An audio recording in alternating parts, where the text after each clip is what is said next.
Welcome, Drink with James, episode 84.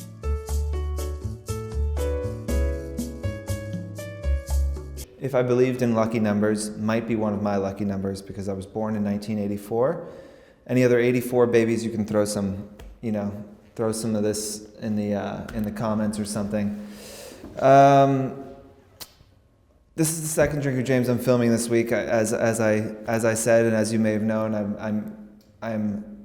I was in Lake Placid last week, so we're doing double time this week. It's Friday afternoon. It's 5:35, which is drinking time, which is nice. It's been a long, busy week. I was in the Caymans with NetJets, which was obviously chic and fabulous and wonderful. And then I've got a family trip to Lake Placid, so this week was just like completely slammed. But I personally like those weeks. I prefer when I leave the office feeling like, oh my God, there's 50 things I was supposed to do and didn't get done today. And when my days are so full that I have almost no time to myself. Some people don't like that. Some people like to have a little bit more quiet time, but I like to be like totally fucking hectic and out of my mind and busy because I hate myself and I like to torture myself. So it was a good week. But next week's gonna be very different. Very chill. Lots of fireplaces and sweaters, and maybe a dog sled ride or two. So I'm looking forward to that. My favorite thing about Lake Placid is it's not full of complete assholes like Aspen is. I've never been to Aspen, but I can tell you I hate it. I don't think a ski town should have a Chanel in it. I don't. Look, here's my general travel thing. I don't like places that are really easy to get to. I think when a place is easy to get to, like Vail, right? Vail's got like an 8-lane highway that goes right up to it. It's just full of assholes, honestly.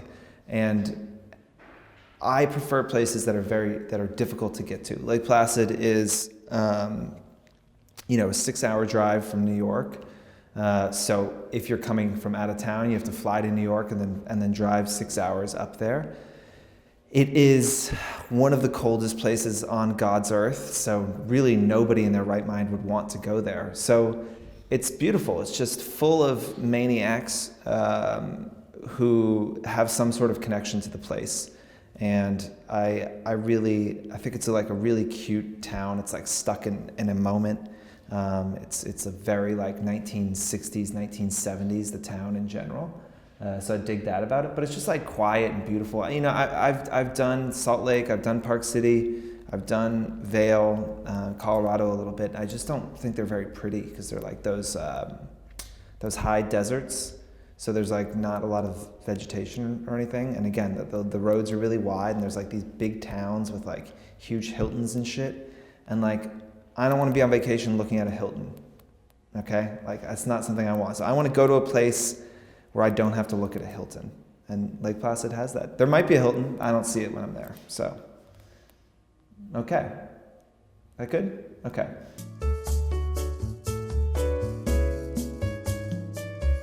What's your advice on not making everything feel like a competition between influencers? Well, first of all, it is a competition. These are your competitors, and you should be trying to fucking crush them. I'm a competitive person. I don't think that competition is a bad thing. And end of the day, y'all are going after the same pot of money. Do I think you should be supportive of each other? Yeah, I mean to a point. I don't think you should Tanya Harding a motherfucker and take them out just to try and get the job that they're going for. But end of the day, if a brand is considering you and somebody else, you are in competition with them. And again, I think there's a way to be supportive of each other and know that a rising tide lifts all ships, or whatever that phrase is. But the more work people are getting, the more work there is in the space, the more work that there is available, the better that is for everyone. But when a brand chooses to work with you, it means they don't choose to work with a lot of other people. And by nature, that means it is competitive and you are in competition with other people for a limited amount of resources, that resource being money, opportunity. So I wouldn't shy away from it. I wouldn't shy away from the competition. I wouldn't worry about it too much. there's a new influencer marketing company every week that pops up. I'm sure you guys get messaged by them all the time. I don't know who most of them are. I don't really give a shit what they're doing. I just I'm in my lane doing my thing. And, if one of our competitors does something clever or they, take a client from us, I find that interesting insofar as I want to know why we didn't get chosen. Doesn't happen that often. I want to know why we didn't get chosen, and so we can be thinking of that. I don't necessarily react to it and say, okay, well, now I have to do this one thing. So I think healthy competition is a good thing. Unhealthy competition is not a great thing. So looking at your colleagues in this space, other influencers, and feeling a sense of competition and wanting to be better than them is a good thing. And I hope that they're looking at you and your feeds and wanting to be better than you as well, because again, that's how we all get better. If we don't feel like we're competing, then what are we doing? We're treading water. So.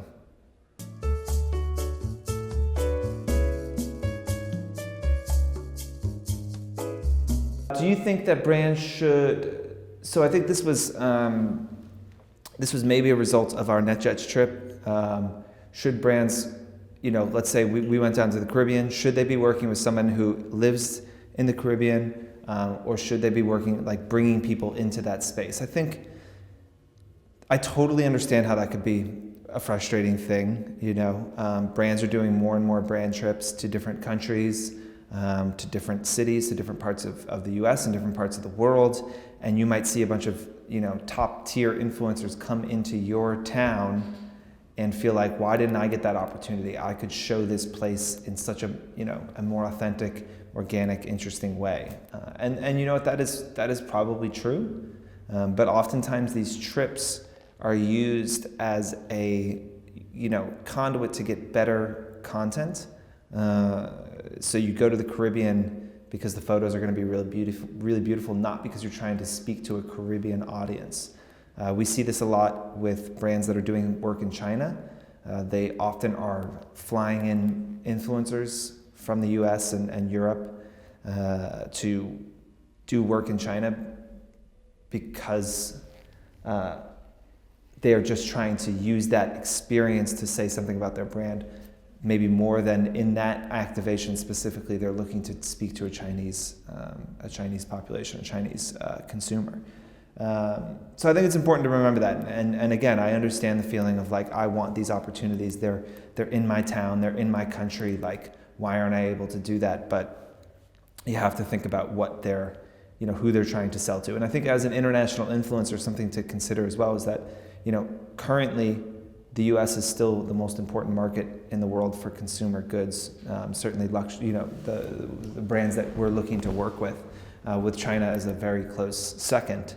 But the U.S. is always going to drive strategy for the time being, and it's always going to be really important. And we've answered this question before about somebody who was a UK or a US or a European-based influencer, and they were moving to the U.S. And we said that, it is really important to be able to build up a U.S. audience because it's just such an important country for these brands, and they're looking for new and interesting ways to speak to this U.S. audience, and to kind of show the lifestyle, and sometimes that means leaving the U.S. and going to other places. So natural to feel weird about it, but I wouldn't get too bent out of shape.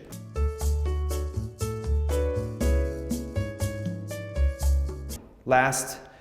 This is not a question, but just something interesting that happened today, and it'll be a week or so old by the time you guys hear about this or you hear me talk about it. I don't know if you saw that hotel in Dublin that has banned bloggers from it, and publicly shading some YouTuber for asking for a comped room. I think, she put a video out. I didn't watch it, but I saw some stuff about it, and she put out something saying I got outed or something, and she was embarrassed and upset, I think, about the response the hotel had to her asking what I thought was a very polite, professional email asking for comped rooms.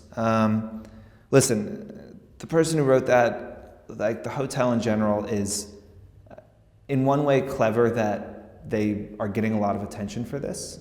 It's completely ridiculous, and it's a ridiculous policy that I cannot see a single hotel that matters being like looking at this and saying, should we do that as well? The best hotels in the world are tripping over themselves to try and work with more influencers, because this is where attention is. This is where people are finding out about hotels and clothes and cars and places to go on vacation. And so it's incredibly important, and it will only become more important for these hotel properties to be working with influencers. And so I wouldn't let, the actions of one shitty hotel in Dublin, which calls itself a luxury hotel, but I saw some photos, and motherfucker, that is not luxury. One hotel in Dublin change the way you feel about asking for this. Again, you want to be professional, you want to be reasonable, but she had 78,000 YouTube subscribers, 80,000 Instagram followers. Totally reasonable to get 2 nights free hotel for coverage on those socials. I think where you want to watch out is you don't want to be an influencer with 10,000 followers hitting up the Four Seasons, asking for a week's stay during the busy season. That you don't want to ask for something that is ridiculous. I think it's important to be respectful. Where you can build a relationship before you ask for something, you definitely should. Nobody likes to have a relationship start with you just asking for something. But a lot of times these hotel stays are more transactional. You're coming to a place, you really do like the hotel. And she said that in her email. We're coming here for a couple days. We've been searching for hotels. We really love your hotel. Would love to stay there. I think that that's a completely reasonable request. But just make sure you're like in line. We've talked about, you kind of understand basically what an Instagram post should cost for you, and the value that you're providing for the hotel should be quite a bit more than what they charge for the room. So if you're $1,000 a post and the hotel room is $500 a night and you're staying for 3 nights, I think you should think about like 6 posts potentially, and try and structure it that way. So maybe try and provide 2x the value that they would pay for the room versus the post. Do you think that this is a one-off, or do you think that this is going to become a trend? I totally think it's a one-off. Yeah, I think that again, hotels are essentially tripping over themselves again to work with more influencers, because they need to get there's so much competition. There's so many great hotels out there. I do not see this being a trend at all. You guys are advertisers. I mean, it's just advertising. It's nothing else. So this hotel is essentially saying we don't want advertising anymore. And good on you if you can survive without advertising. Like, there's very few brands in the world that could survive without advertising, certainly without word of mouth advertising. And if they are one of them, then kudos, bravo. But I imagine the backlash that they will get won't be worth the little stink that they caused on the internet for 10 hours. Anything else? That's it, guys. I've got drinks in 15 minutes, and then I have to pack and drive up to Lake Placid tomorrow morning. So cheers.